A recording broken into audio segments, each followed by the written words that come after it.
A really common question that people ask about is sort of what type, which breast implant should I choose? And it's really a pretty broad question.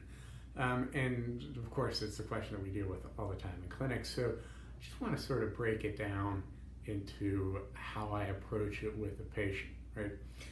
First off, breast augmentation, picking an implant, is really the want versus the reality thing. Think about it this way.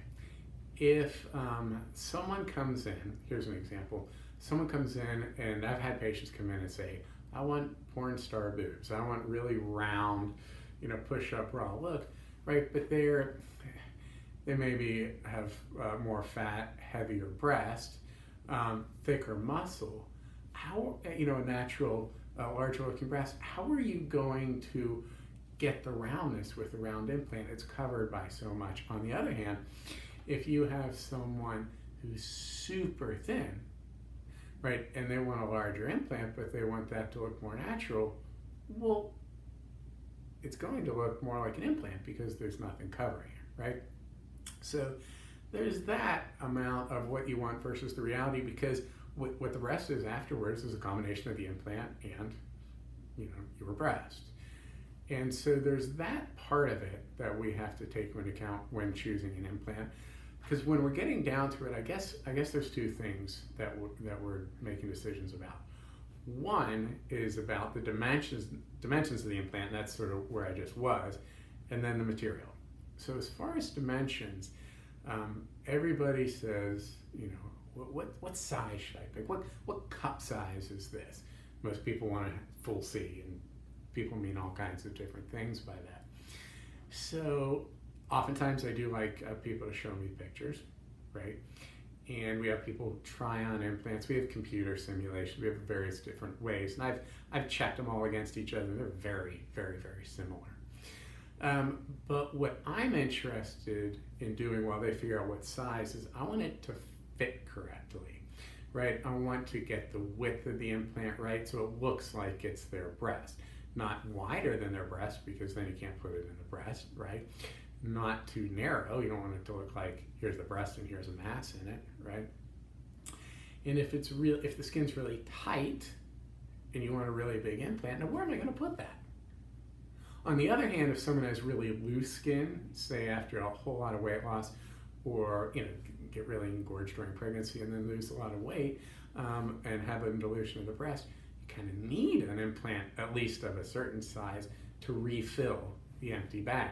So that's sort of the reality of what people bring. There are sort of objective measurements we make.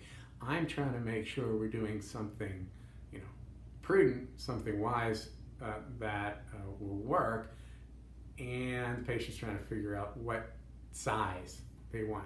Fortunately, it almost always works out that we're on the same page. Every once in a while, I just do have to tell someone that, I know you want to be bigger than that, but we really can't do that in you, because of this reason or that. And it usually is tight skin. Okay.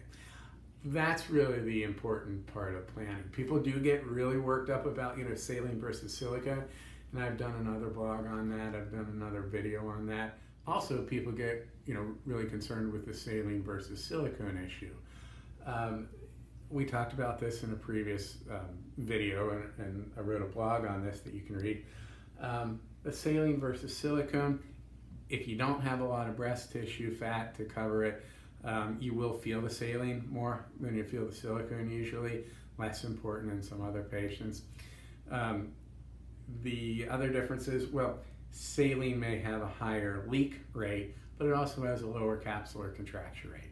So there's different answers for different patients. I use both. Some people just aren't going to get much of a benefit of silicone while paying more for it. I'm not sure it's worth it to everyone. When we're looking at implants, there's also the question about profile of implants. These implants are about the same size, but you see how this one is a lot rounder than this one? Well, that's important because projection in the roundness and the upper pole fullness, the push-up bra look, is more achieved with some shapes, profiles of implants, than others. Some tend to give a much more natural conservative look. Some patients might like the rounder implant, right?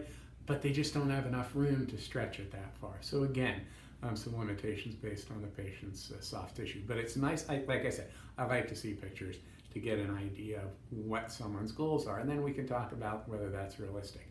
The last thing that I mentioned that we still hear a little bit about when patients are talking about which kind of breast implant is this question. Here's a silicone textured implant, here's a smooth one. Some people will ask about, can I have a shaped implant? This is designed so it's always more gradual at the top as far as the slope's concerned. Well, we really just don't offer these anymore because shaped implants, they have to be textured. It's like a Velcro thing so it doesn't like spin upside down, right? And without the texturing, which can lead to anaplastic large cell lymphoma, ALCL, so we're not using those. Without the texturing, you can't really have shape. So that's really what I wanted to talk about, how we make the decisions as far as the importance of dimensions, maybe a little less important, the saline versus silicone issue, but most importantly, how the implant, the dimensions, the material really matches up with what the patient brings to the table as far as their tissues.